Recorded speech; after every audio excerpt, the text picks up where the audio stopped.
Hermanos, vamos a orar por la predicación de la palabra. Oremos, hermanos. Padre, te damos nuevamente gracias, Señor, por este privilegio que concedes a tu iglesia, Señor, de poder reunirnos, Señor. Y gracias, Padre, por permitirnos llegar a este tiempo donde escucharemos, Señor, tu voz a través de tu palabra. Te pedimos, Señor, que bendigas tu palabra en este tiempo, Señor, que podamos contemplar, Señor, la gloria de nuestro Señor Jesucristo, su amor por pecadores viles como nosotros, su obediencia perfecta, Señor, que podamos mirar aún, Señor, sus sufrimientos, que podamos, Señor, valorar cada vez más el precio que fue pagado para nuestra redención, Señor. Ayúdanos, Padre, a contemplar en esta tarde aquel Cordero sin mancha, sin contaminación, que dio su vida por nosotros, Señor. Padre, te pedimos que alientes, Señor, nuestros corazones, que nuestras almas, Señor, sean vivificadas por medio de tu Espíritu a través de la palabra. Te pido, Señor, por mis hermanos que están en aflicción, Señor, que traigas ánimo, Señor, a sus vidas al contemplar la persona y la obra de tu Hijo, Señor. Padre, que en este tiempo tu nombre sea exaltado. Edifica tu iglesia, Señor, santifícanos en tu palabra. Y te pedimos, Señor, por aquellos que están muertos en sus pecados, que tú los traigas a vida, Señor. Que puedan ver, Señor, que puedan contemplar la agonía de Cristo en el Getsemaní, que puedan ver, Señor, el significado de esa copa que Él bebió, que puedan mirar, Señor, su condición y vengan a Cristo, Señor. Te pedimos que obres, Señor, en este tiempo. También, Padre, queremos pedirte por la salud de nuestro hermano Misael. Te pedimos, Señor, que restablezca su salud, que pueda sentirse bien. Padre, que le permitas recuperarse para que pueda escuchar tu palabra. Te pedimos le guardes, Señor. Y todo esto, Señor, para tu gloria y en el nombre de nuestro Señor Jesucristo. Amén. Hermanos, vamos a ponernos de pie, por favor, y vamos al Evangelio de Lucas. Lucas capítulo 22.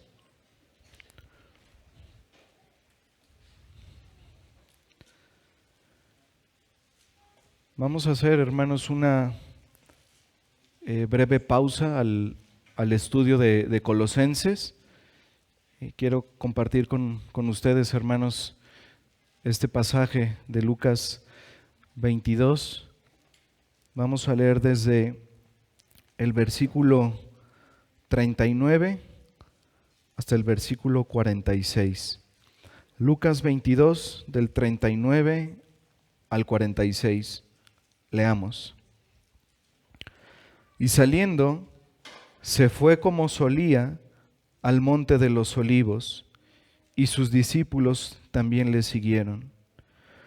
Cuando llegó a aquel lugar, les dijo: orad, que no entréis en tentación.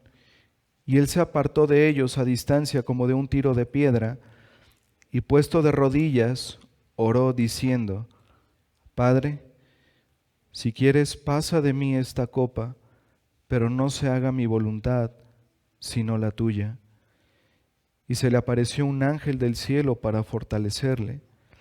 Y estando en agonía, oraba más intensamente, y era su sudor como grandes gotas de sangre que caían hasta la tierra. Cuando se levantó de la oración y vino a sus discípulos, los halló durmiendo a causa de la tristeza, y les dijo: ¿por qué dormís? Levantaos y orad para que no entréis en tentación. Amén, hermanos. Pueden tomar su lugar.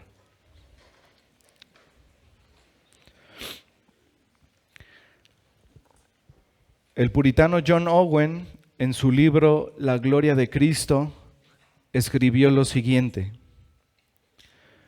cuando tengamos nuestras mentes llenas de Cristo y de su gloria, entonces nuestros corazones arderán con grande amor hacia Él y ya no tendrán lugar para otras cosas.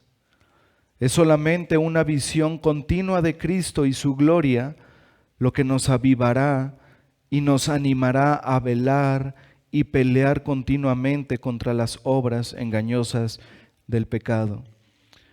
La experiencia de contemplar la gloria de Cristo tiene poder para hacernos obedecer y desear todas las cosas que a Él le agradan.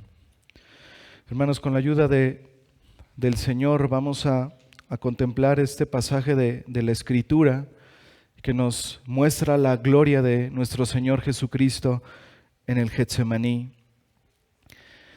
Deseando, hermanos, que este pasaje nos consuele y nos fortalezca espiritualmente. Y como decía John Owen, el príncipe de los puritanos, que esto nos lleve a obedecer y a desear todas las cosas que a nuestro Señor le agradan. Quiero comenzar, hermanos, citando un párrafo de nuestra confesión de fe que resume de una manera hermosa la persona y la obra de nuestro Señor Jesucristo. Es el párrafo 2 del capítulo 8 de Cristo el Mediador, y cito: el Hijo de Dios, la segunda persona en la Santa Trinidad, siendo verdadero y eterno, el resplandor de la gloria del Padre, consustancial con aquel e igual a Él que hizo el mundo y quien sostiene y gobierna todas las cosas que ha hecho, cuando llegó la plenitud del tiempo, tomó sobre sí la naturaleza del hombre, con todas sus propiedades esenciales y con sus debilidades concomitantes, aunque sin pecado. Siendo concebido por el Espíritu Santo en el vientre de la Virgen María, al venir sobre ella el Espíritu Santo y cubrirle el Altísimo con su sombra, y así fue hecho de una mujer de la tribu de Judá, de la simiente de Abraham y David, según las Escrituras, de manera que dos naturalezas completas, perfectas y distintas se unieron inseparablemente en una persona, pero sin conversión, composición o confusión alguna. Esta persona es verdaderamente Dios y verdaderamente hombre, aunque un solo Cristo, el único mediador entre Dios y el hombre. Hermanos, nuestro Señor Jesucristo, como acabamos de leer, siendo Él el resplandor de la gloria del Padre, siendo Él el Dios verdadero y eterno, por quien fueron creadas todas las cosas, aquel que sostiene todas las cosas y las gobierna con el poder de su palabra, Él estaba infinitamente por encima de todo dolor y de todo sufrimiento. Pero hermanos, cuando en la plenitud del tiempo Él se hizo hombre, Él fue llamado varón de dolores, experimentado en quebranto, angustiado y afligido. Y todo esto, hermanos, como vamos a ver, todo esto por causa de su amor a nosotros, por causa de su amor a su pueblo, a su iglesia, a viles pecadores como nosotros. Veamos el camino a Getsemaní. Después de que el Señor Jesucristo terminó de comer la Pascua y celebró la cena, dice la Escritura que Él salió con sus discípulos hacia el monte de los Olivos y ahí entró al huerto de Getsemaní.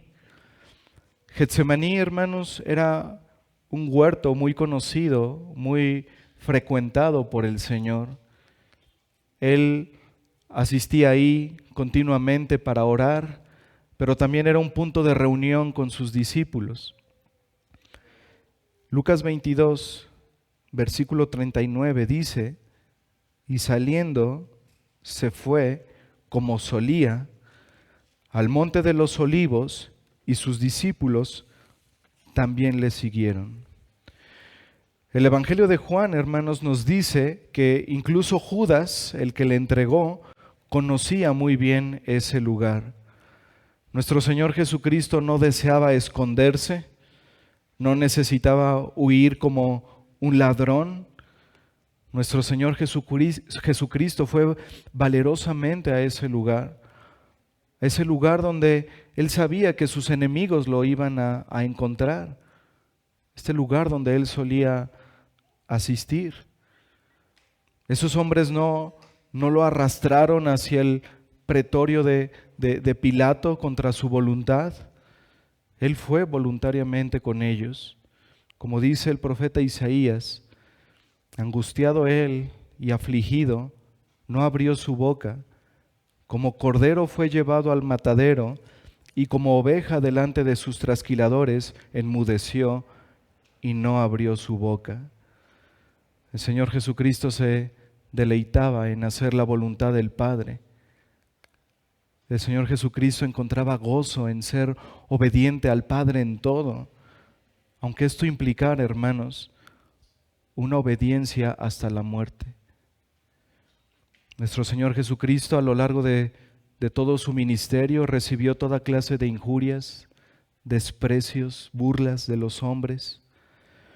Le habían llamado hombre comilón y bebedor de vino, amigo de publicano y de pecadores, y hasta lo habían acusado de echar demonios por el príncipe de los demonios. Pero a pesar de esto, hermanos, como dijo Spurgeon, difícilmente ha existido un hombre sobre la faz de la tierra más feliz que Jesús de Nazaret. Y esto es porque Él, aún como hombre, Él tenía una perfecta comunión con Dios como nadie la puede tener. Su benevolencia cuando sanaba a los enfermos siempre le traía gozo. Jesús tenía una perfecta paz con Dios todo el tiempo. Sin embargo, hermanos, en Getsemaní, esa calma, esa paz se convirtió en tempestad. Acompáñenme, por favor, hermanos, al Evangelio de Mateo, capítulo 26, que es el pasaje, uno de los pasajes paralelos a Lucas.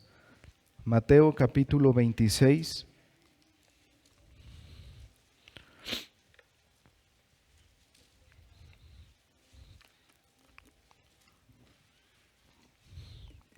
Versículos 36 al 38.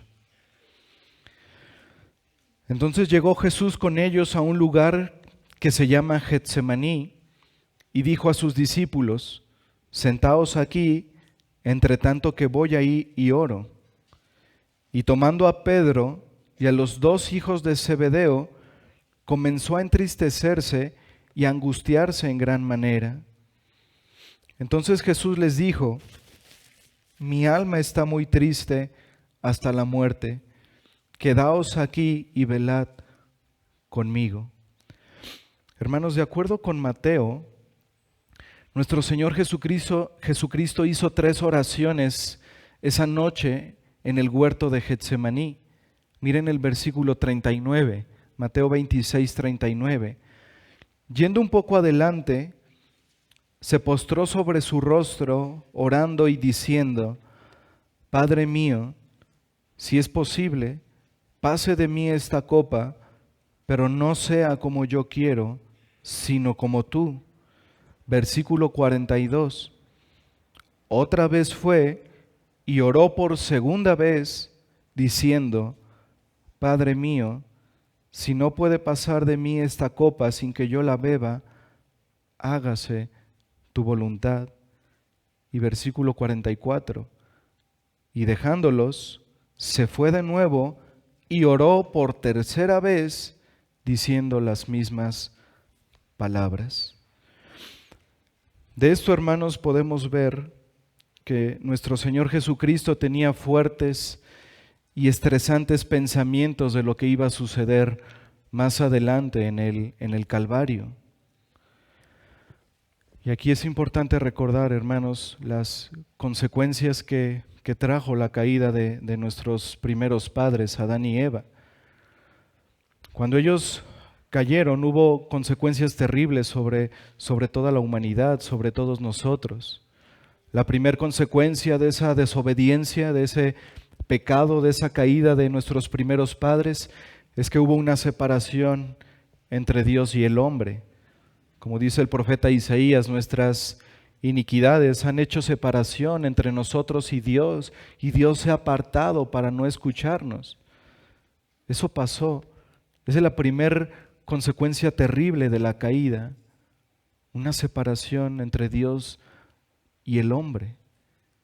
Y por eso es necesario que seamos reconciliados con Dios por medio de nuestro Señor Jesucristo. Pero otra de las consecuencias del pecado es la muerte eterna, la segunda muerte, como lo llama la Escritura, la condenación eterna. Y esto es, hermanos, porque desde el principio, ahí en el huerto del Edén, en el jardín, el Señor estableció ahí la sentencia de la desobediencia. Y el Señor dijo al hombre, el día que comieres de ese árbol, ciertamente morirás. Como dice en Romanos capítulo 5, el pecado entró en el mundo, con el pecado la muerte, y la muerte pasó a todos los hombres, por cuanto todos pecaron.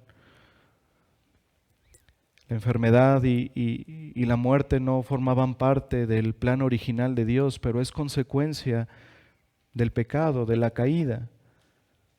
Pero esa consecuencia es más grave cuando consideramos la segunda muerte.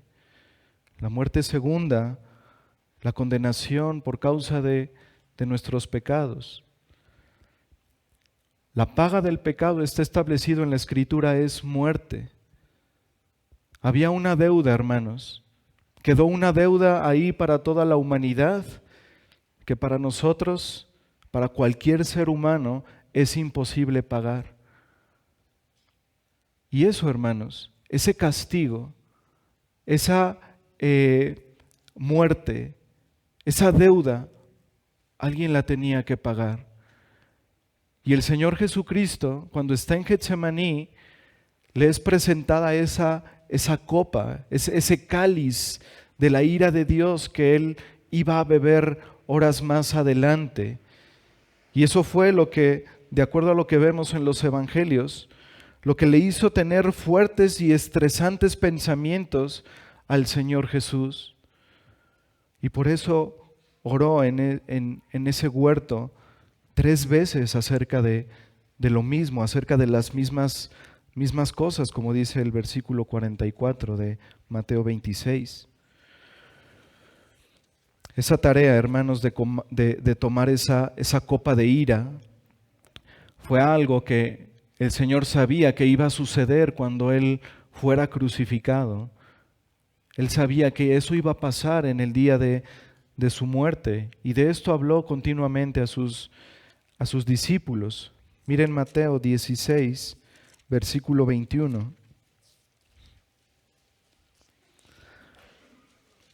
Mateo 16, versículo 21.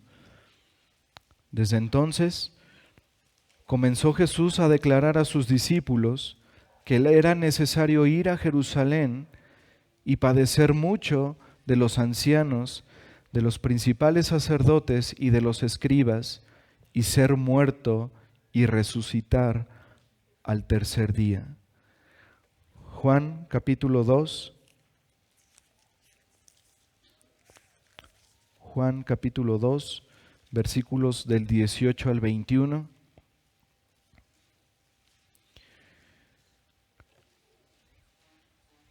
Juan 2, del 18 al 21. Y los judíos respondieron y le dijeron: ¿qué señal nos muestras, ya que haces esto? Respondió Jesús y les dijo: destruid este templo, y en 3 días lo levantaré. Dijeron luego los judíos: en 46 años fue edificado este templo, ¿y tú en 3 días lo levantarás? Mas él hablaba del templo de su cuerpo. Hermanos, en Getsemaní no era la primera vez que Cristo tenía esa copa de la ira en su mente. Él siempre la tuvo en cuenta. Él sabía, hermanos, que su muerte, que el día en que Él iba a ser crucificado, esto implicaba que previo a su muerte Él iba a recibir todo el castigo de la ira de Dios por ese pueblo elegido, que Él iba a recibir el castigo de nuestros pecados, el castigo de nuestra paz, como dice el profeta Isaías. Juan 12, versículo 27.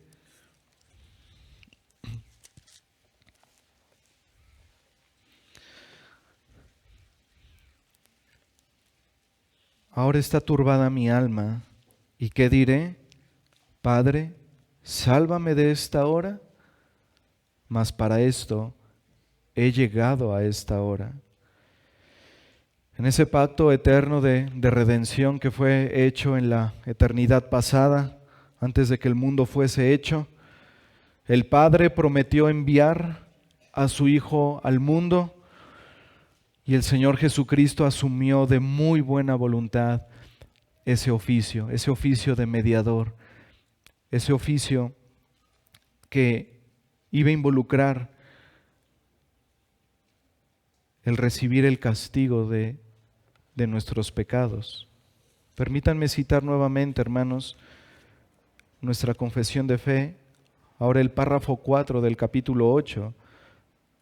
Dice: el Señor Jesús asumió de muy buena voluntad este oficio, refiriéndose al oficio de mediador y fiador, y para desempeñarlo nació bajo la ley, la cumplió perfectamente y sufrió el castigo que nos correspondía a nosotros, el cual deberíamos haber llevado y sufrido, siendo hecho pecado y maldición por nosotros, soportando las más terribles aflicciones en su alma y los más dolorosos sufrimientos en su cuerpo. Fue crucificado y murió y permaneció en el estado de los muertos, aunque sin ver corrupción.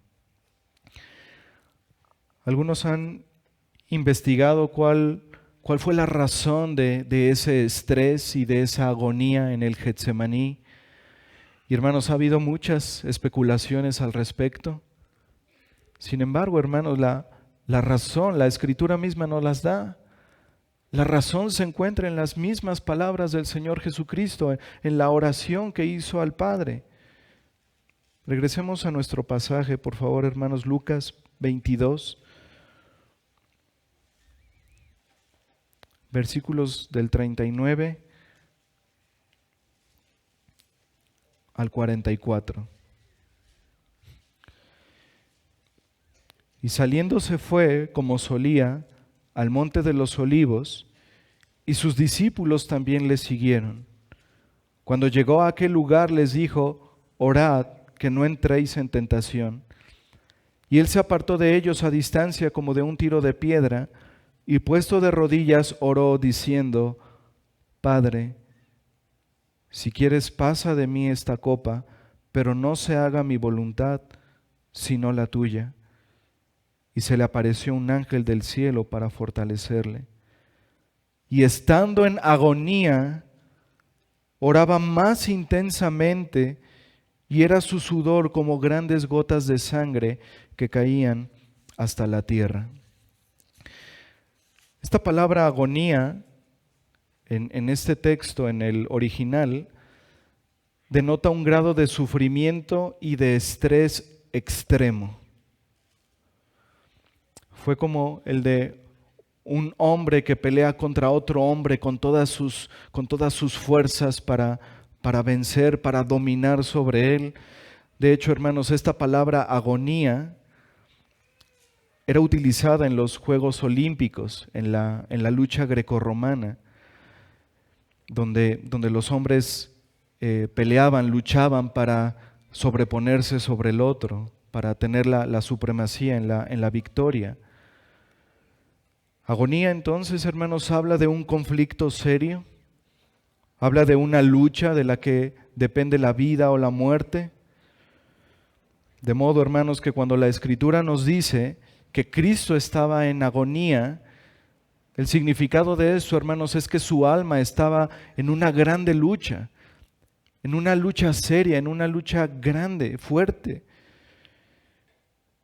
El alma de Cristo estaba en lucha al considerar ese cáliz amargo que Él iba a beber horas más tarde en esa cruz. Bien se dice que el dolor del alma es más fuerte que el dolor del cuerpo. Y así fue con nuestro Señor. De acuerdo con Mateo y con Marcos, en ambos evangelios dice que Cristo dijo que su alma no solo estaba triste, sino dice muy triste, pero además añade que lo era hasta la muerte. Hermanos, los hebreos expresaban el mayor grado de dolor que cualquier persona podía experimentar con esa frase, hasta la muerte. Y Cristo utilizó esa expresión en el Getsemaní al considerar esa copa amarga que estaba frente a Él. Los sufrimientos de su alma causaron que el sudor, ese sudor de sangre que leemos en el texto, Lucas 22, 43, y se le apareció un ángel del cielo para fortalecerle, y estando en agonía, en esa lucha, en ese estrés fuerte, oraba más intensamente, y era su sudor como grandes gotas de sangre que caían hasta la tierra. Hay varias interpretaciones al respecto. Algunos comentan que esto del sudor como grandes gotas de sangre se debió a un desorden físico que es llamado hematidrosis, donde los capilares subcutáneos en esa presión tan fuerte hacen que se rompan y entonces se mezcla la sangre con el sudor y este líquido mezclado sale entonces a través de las glándulas sudoríparas. Y dice aquí el texto que esas gotas caían hasta la tierra.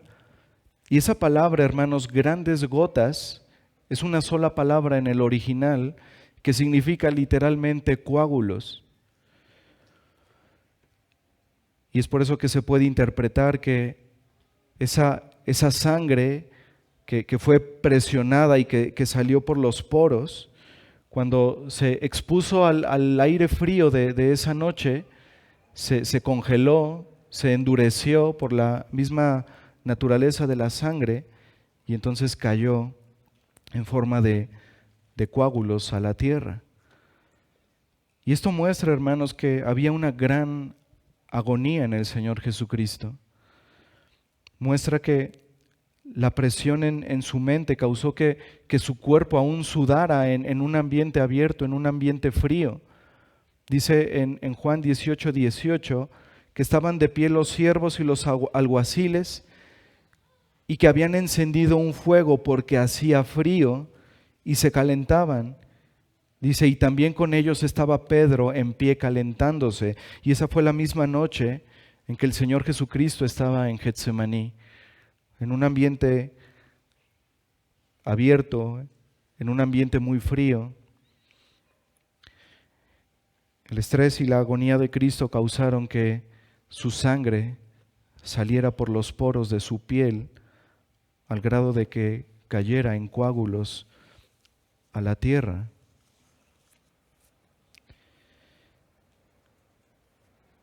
Muchos de los mártires han soportado dolores extremos, torturas extremas, pero hermanos, nada de eso se puede comparar con los últimos sufrimientos de nuestro Señor Jesucristo en la cruz. Los sufrimientos que Cristo soportó en su cuerpo en la cruz fueron fuertes, fueron terribles. La corona de espinas que traspasaba hasta llegar a su cráneo, las heridas de los latigazos, los clavos en las manos y en sus pies fueron dolores terribles. Pero hermanos, esos fueron el menor de sus últimos sufrimientos. Los sufrimientos de su alma fueron más fuertes. Pero a pesar de esto, hermanos, el amor de Cristo hacia nosotros, hacia su pueblo, fue aún más grande que todo ese dolor. Como dijo Jonathan Edwards, cito, el corazón de Cristo en ese entonces estaba lleno de estrés, pero estaba lleno de amor hacia viles gusanos. Sus dolores abundaban, pero su amor sobreabundó. El alma de Cristo fue grandemente abrumada como un diluvio de carga, pero esto fue un diluvio de amor hacia los pecadores en su corazón suficiente para inundar el mundo y conquistar las montañas más altas de sus pecados. Esas grandiosas gotas de sangre que cayeron en tierra eran una manifestación de un océano de amor en el corazón de Cristo. Algunos dicen, hermanos, que la prueba de amor más grande de nuestro Señor Jesucristo hacia nosotros, hacia su pueblo, fue ahí en Getsemaní, cuando Él consideró esa copa, ese cáliz de la ira de Dios, cuando Él sabía perfectamente lo que representaba, el abandono del Padre, el cargar con el pecado de muchos, el sufrir, hermanos, el mismo dolor del infierno ahí en la cruz. Y aún decir, pero no se haga mi voluntad, sino la tuya. Algunos dicen, esa es la mayor muestra de amor del Señor Jesucristo, el estar dispuesto a padecer por amor a nosotros, para salvarnos, hermanos, de esa ira y de esa justicia de un Dios santo. Y para que Él nos salvara de esa ira y de esa justicia, Él tenía que sufrir, Él mismo tenía que sufrir esa ira y esa justicia divina sobre Él. Pero su amor, hermanos, salió a relucir en medio de esa agonía, en medio de ese estrés extremo. El amor de Cristo salió, relució, y Él se sometió a la voluntad de Dios y decidió tomar esa copa y beberla. Él no iba a escapar de Judas, de los que estaban con Él, de los que fueron a Getsemaní por Él. Él no iba a correr. Él sabía que venían por Él, pero Él decidió voluntariamente entregarse. Él le dijo a los soldados que fueron junto con Judas, ¿a quién buscáis? Yo soy. Y cuando no sabían si era Él, y cuando dudaron por haber un temor en ellos, el Señor Jesucristo nuevamente les dijo, ¿a quién buscáis? Y se entregó en sus manos.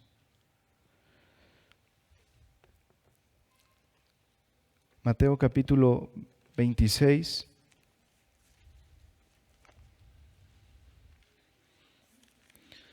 Mateo 26, versículos del 51 al 56. Pero uno de los que estaban con Jesús, extendiendo la mano, sacó su espada e hiriendo a un siervo del sumo sacerdote le quitó la oreja. Entonces Jesús le dijo: vuelve tu espada a su lugar, porque todos los que tomen espada a espada perecerán. ¿Acaso piensas que no puedo ahora orar a mi Padre y que Él no me daría más de 12 legiones de ángeles? Pero ¿cómo entonces se cumplirían las Escrituras de que es necesario que así se haga? En aquella hora dijo Jesús a la gente: ¿como contra un ladrón habéis salido con espadas y con palos para prenderme? Cada día me sentaba con vosotros enseñando en el templo y no me prendisteis. Mas todo esto sucede para que se cumplan las Escrituras de los profetas. Entonces todos los discípulos, dejándole, huyeron.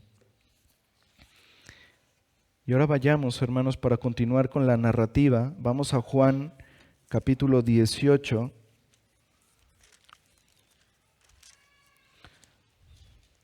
Versículos del 1 al 9.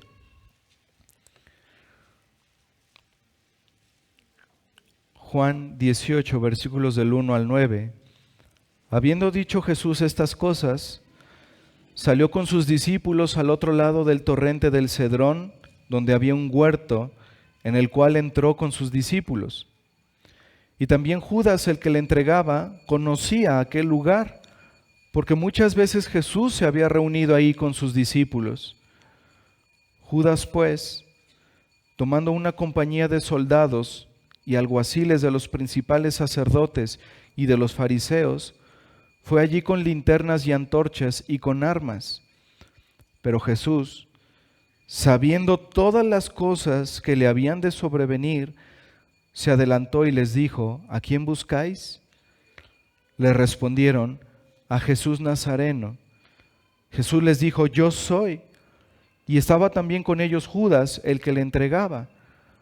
Cuando les dijo: yo soy, retrocedieron y cayeron a tierra. Volvió pues a preguntarles: ¿a quién buscáis? Y ellos dijeron: a Jesús Nazareno. Respondió Jesús: os he dicho que yo soy. Pues si me buscáis a mí, dejad ir a estos, para que se cumpliese aquello que había dicho: de los que me diste, no perdí ninguno. En este último versículo 9, hermanos, podemos ver cómo el Señor Jesucristo se pone en la brecha.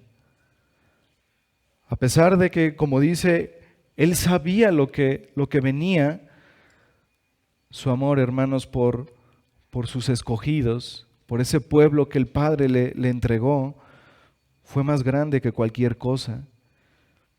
Cristo estuvo dispuesto a soportar el peor de los castigos.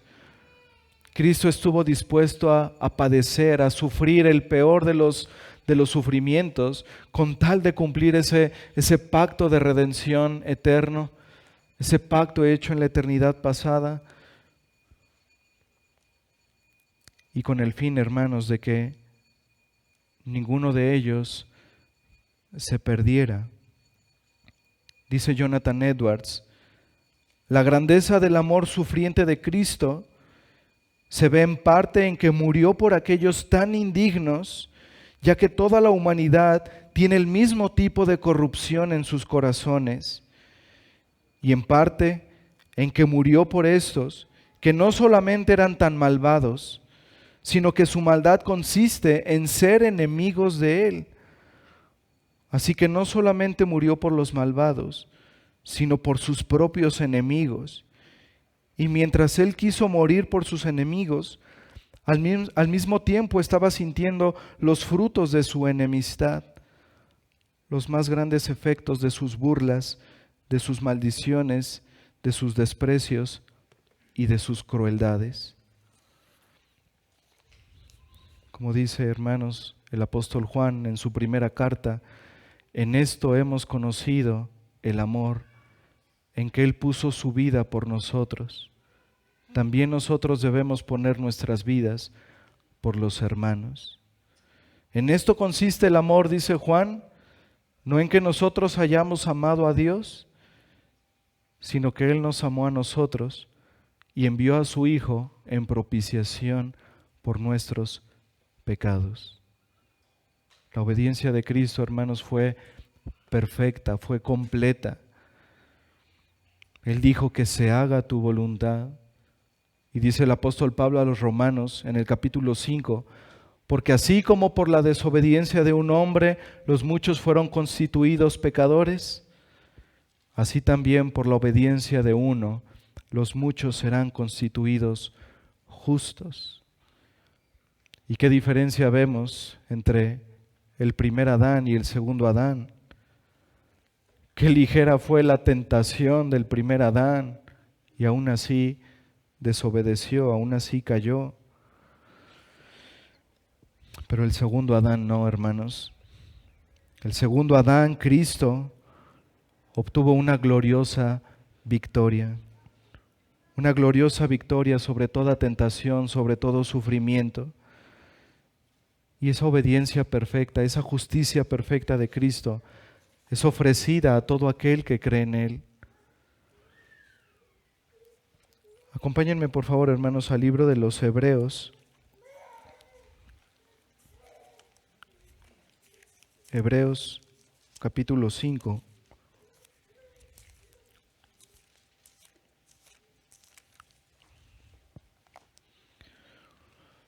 Versículo 7. Hebreos 5, versículo 7.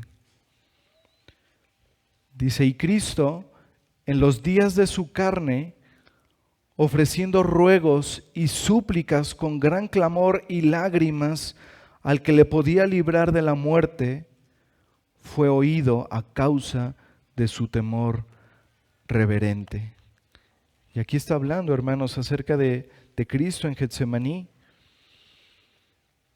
La oración de Cristo en Getsemaní fue una oración de súplica. No fue una oración de un penitente, no fue una oración confesional. Cristo no tenía nada que confesar, en Él no hubo pecado, ni aún hubo engaño en su boca. Es una oración de súplica. ¿Y qué era, hermanos, lo que dice aquí? Que era por lo que oraba con ruegos y súplicas, con gran clamor y lágrimas, que era eso por lo que oraba el Señor.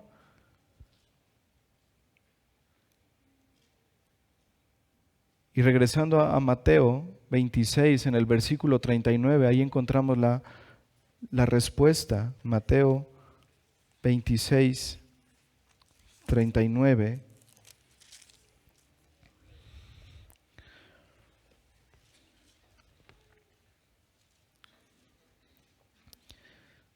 Dice, yendo un poco adelante, se postró sobre su rostro, orando y diciendo, Padre mío, si es posible, pase de mí esta copa, pero no sea como yo quiero, sino como tú. Estas palabras, hermanos, deben ser entendidas como una expresión de sumisión, pero a la vez es una petición. Lo que se menciona en el texto, hermanos, es por lo que Cristo estaba luchando. Y por lo que estaba luchando, hermanos, era que la voluntad del Padre fuera hecha. Esto implica, hermanos, es una petición de que Él fuera fortalecido. Es una petición de que Él fuera ayudado, de que fuera capacitado para hacer la voluntad de Dios, para ir a través de esos sufrimientos. Es una súplica de Cristo para que no se hundiera, para que no fallara en esa agonía, para que Él obtuviera victoria y para que al final los elegidos fueran obtenidos como el fruto de sus sufrimientos. El autor de Hebreos dice que Cristo fue oído a causa de su temor reverente Y Lucas nos dice, como ya lo leímos, que Cristo fue fortalecido por un ángel.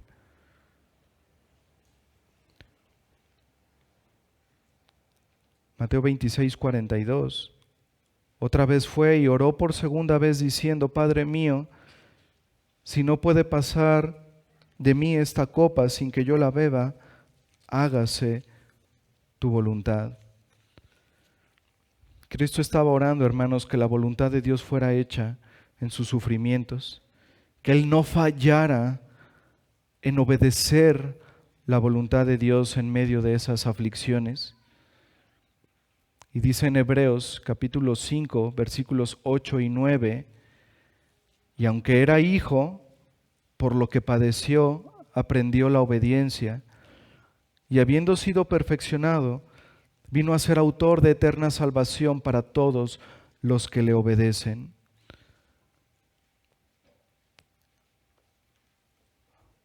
De esto aprendemos algo, hermanos. A veces hay situaciones, conflictos, luchas, tristezas, aflicciones que a veces no quisiéramos pasar.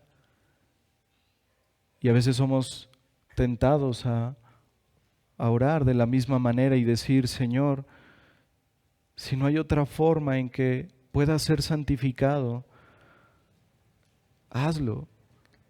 ¿Por qué tengo que pasar este dolor, esta aflicción? ¿Por qué tengo que pasar la muerte de este ser querido? ¿Por qué tengo que pasar esta enfermedad? Pero, hermanos, del Señor Jesucristo aprendemos de que la voluntad de Dios es perfecta, de que la voluntad de Dios cumple sus propósitos eternos, santos y buenos para con su pueblo. Y de esto debemos aprender a decir: hágase tu voluntad y no la mía. Sabiendo que aunque no podamos alcanzarlo a entender, es lo mejor para nosotros. Es lo mejor para nuestra santificación y es lo mejor para la gloria de Dios. Pero esto no terminó en Getsemaní. Después de que Cristo bebió esa copa, después de que Cristo bebió el cáliz, recibiendo sobre sí todo el castigo de la ira de Dios por causa de nuestros pecados, después de experimentar, hermanos, el mismo infierno ahí en la cruz, después de padecer como nadie jamás ha padecido, dice la Escritura que Él se levantó de los muertos al tercer día. Él triunfó sobre la muerte, se apareció a Cefas, a los discípulos, a más de 500 testigos a la vez. Después apareció a Jacobo y después a todos los apóstoles. Y después de esto ascendió, traspasó los cielos y se le dio el honor más grande que puede haber, el sentarse a la diestra de la gloria de Dios.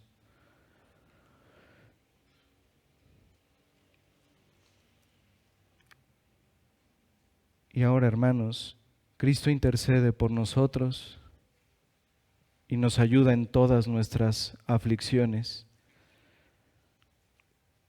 Dice en Hebreos capítulo 10, versículos del 12 al 14, pero Cristo, habiendo ofrecido una vez para siempre un solo sacrificio por los pecados, se ha sentado a la diestra de Dios.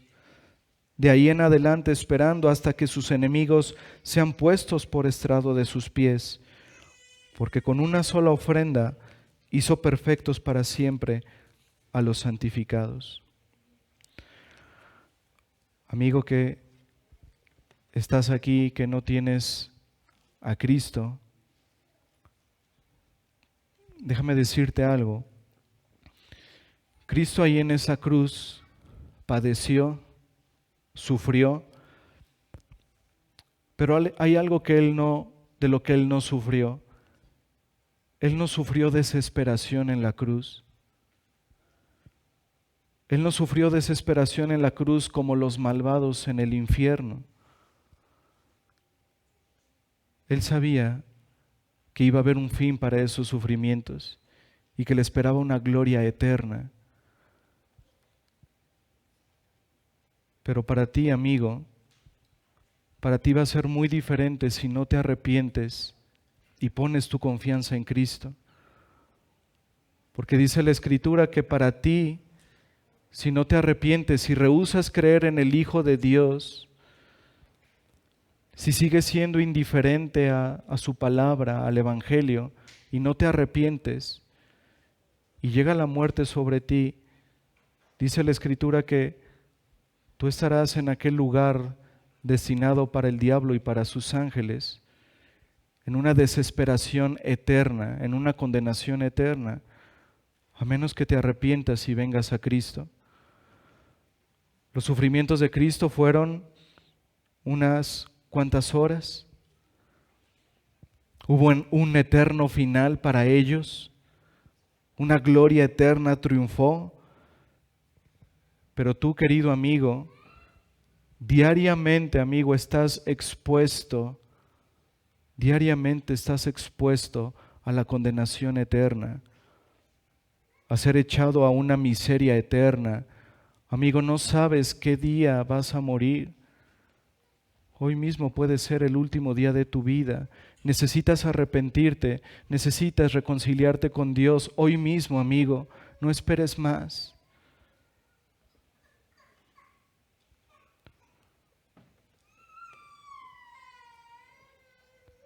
Si no te arrepientes, amigo, esa copa que Cristo bebió ahí en la cruz, la vas a tener que vivir por tu cuenta. La vas a tener que tomar tú y sufrir el castigo de la ira de Dios, un castigo eterno, un sufrimiento consciente. Arrepiéntete de tus pecados. Mira lo que Cristo hizo en la cruz, mira lo que Cristo padeció, mira sus sufrimientos, contémplalos, considéralos. Considera el precio que costó a Cristo, al Hijo de Dios, para que hoy tengas esa esperanza de que si hoy te arrepientes, todos tus pecados serán perdonados. Él es tu única esperanza, Cristo es tu única esperanza, no hay más.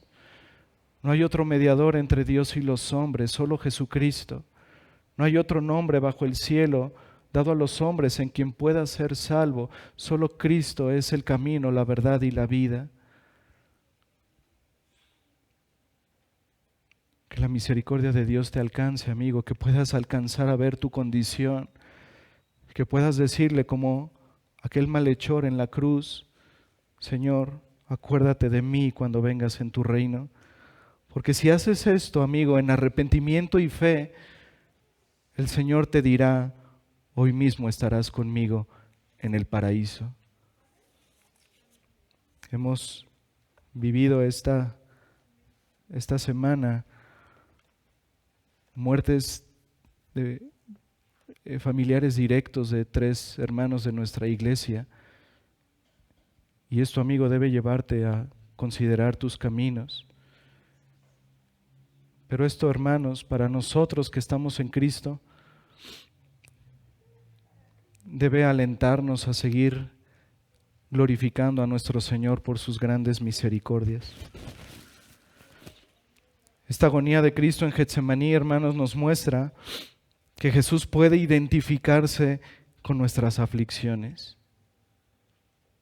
Esto que el Señor padeció nos muestra, nos enseña que Él puede identificarse con todos nuestros dolores, con todas nuestras aflicciones, con todas nuestras pruebas, con todas nuestras tentaciones,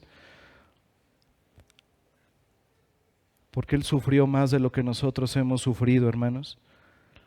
Y por lo tanto, Él es capaz de socorrernos en todas nuestras aflicciones. Debemos aferrarnos a Cristo, hallar consuelo en Él, y solo Él, solo aquel que atravesó el peor valle de sombra de muerte, y que ha prometido que cuando nosotros pasemos en Él, en ese valle de sombra de muerte, Él estará con nosotros. Solo Él nos puede dar aliento y consuelo en esas aflicciones. Terminemos, hermanos, leyendo Hebreos capítulo 4.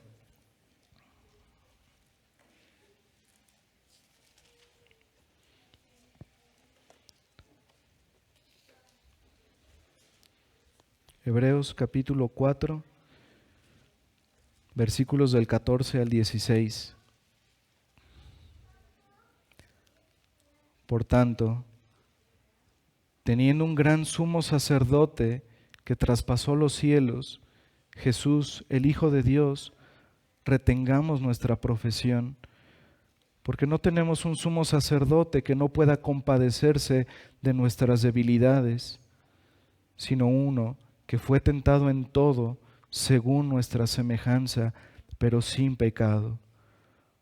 Acerquémonos, pues, confiadamente al trono de la gracia para alcanzar misericordia y hallar gracia para el oportuno socorro. Amén. Padre, te damos gracias, Señor. Gracias, Padre, por